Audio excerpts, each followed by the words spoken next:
ओम श्री गणेशाय नमः। ओम अच्युताय नमः। ओम अनंताय नमः। ओम गोविंदाय नमः। सभी गीता प्रेमियों को सादर प्रणाम के साथ जय श्री कृष्ण। अध्याय 1 अर्जुन विषाद योग, श्लोक क्रमांक 14। इस अध्याय के आरंभ में ही धृतराष्ट्र ने संजय को पूछा था कि युद्ध क्षेत्र में मेरे और पांडवों के पुत्रों ने क्या किया। अतः संजय ने दूसरे श्लोक से 13वें श्लोक तक धृतराष्ट्र के पुत्रों ने क्या किया इसका उत्तर दिया।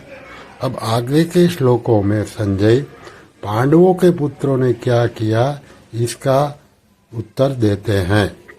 ओम श्री परमात्मने नमः।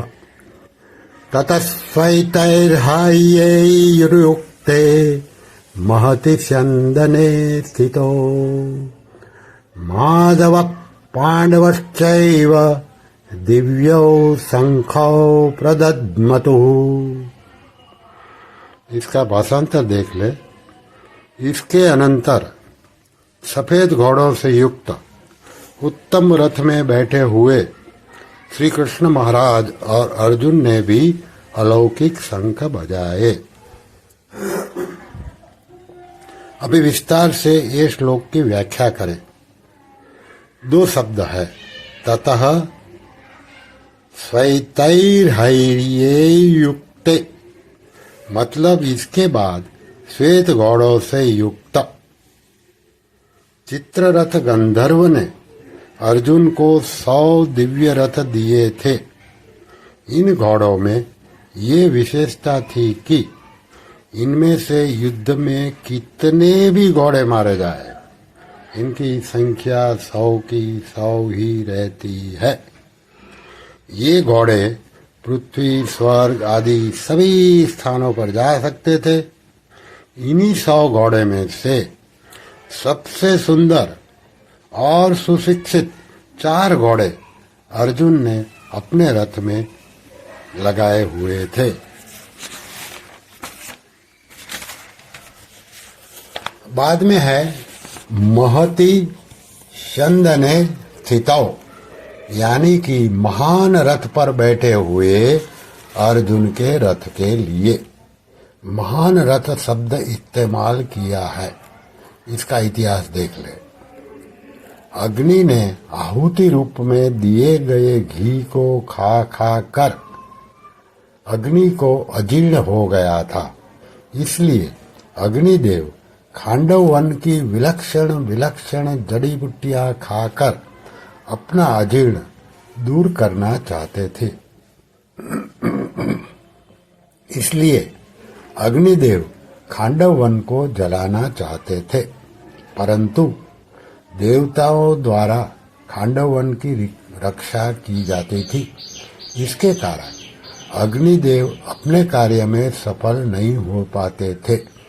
वे जब जब खांडव वन को जलाते तब तब इंद्र वर्षा करके अग्नि को बुझा देते थे। अंत में अर्जुन की सहायता से अग्निदेव ने पूरे पांडवन को जलाकर अपना अजीर्ण दूर किया। इसके कारण अग्निदेव ने प्रसन्न होकर अर्जुन को यह बहुत बड़ा रथ दिया था। ये रथ इतना बड़ा था कि 9 बैलगाड़ियों में जितने अस्त्र शस्त्र इस रथ में जितने 9 बैलगाड़ियों में जितने अस्त्र शस्त्र रहते इतने अस्त्र शस्त्र इस रथ में पड़े रहते थे। यह रथ सोने से मढ़ा हुआ और तेजोमय था। इसके पहिए बड़े ही दृढ़ और विशाल थे। इसकी ध्वजा बिजली के समान चमकती थी।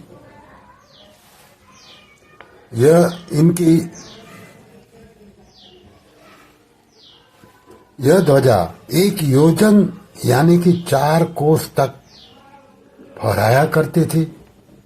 इतनी लंबी होने पर भी इसमें न तो कोई बोझ था न यह कहीं रुकती थी और न कहीं वृक्ष आदि में अटकती थी।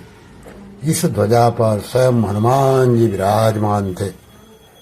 आगे स्थितौ कहने का तात्पर्य यह है कि उन सुंदर और तेजोमय रथ पर साक्षात भगवान श्री कृष्ण और उनके प्यारे भक्त अर्जुन के विराजमान होने से उस रथ की शोभा और तेज बहुत ज्यादा बढ़ गया था। आगे है माधव पांडवश्चैव। माधव का मतलब देखें, मां नाम लक्ष्मी का है और धव नाम पति का है, अतः माधव नाम लक्ष्मी पति का है। यहाँ पांडव नाम से अर्जुन का उल्लेख किया गया है क्योंकि अर्जुन सभी पांडवों में मुख्य है।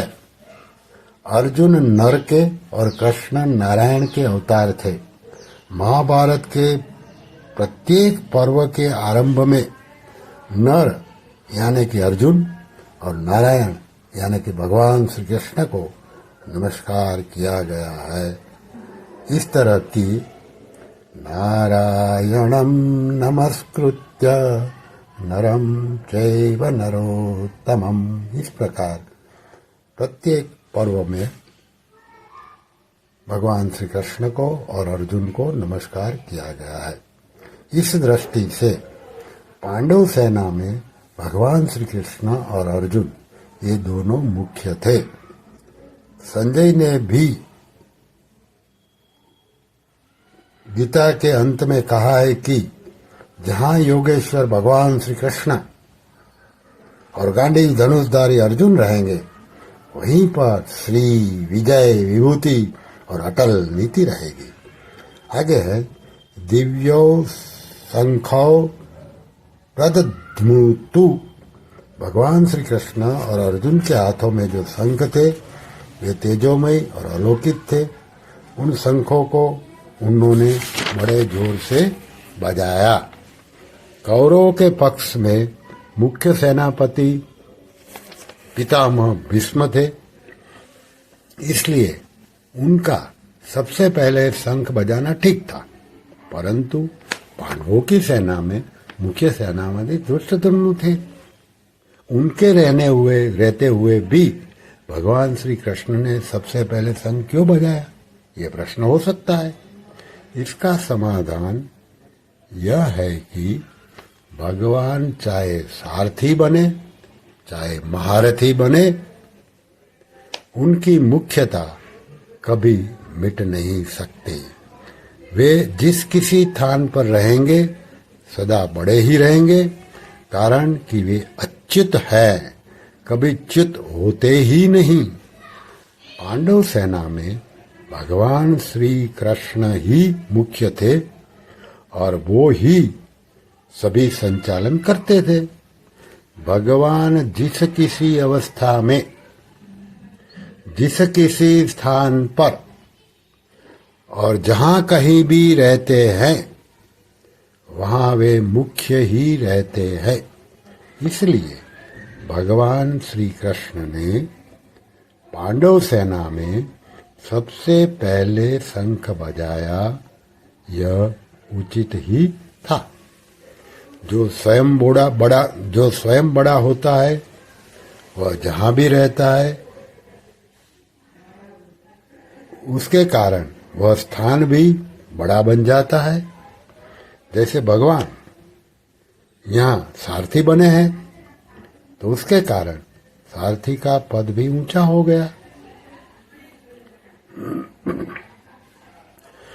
श्री कृष्ण शरणं मम, श्री कृष्ण शरणं मम, श्री कृष्ण शरणं मम, श्री कृष्ण शरणं मम, श्री कृष्ण शरणं मम, श्री कृष्ण शरणं मम, श्री कृष्ण शरणं मम, श्री कृष्ण शरणं मम, श्रीकृष्ण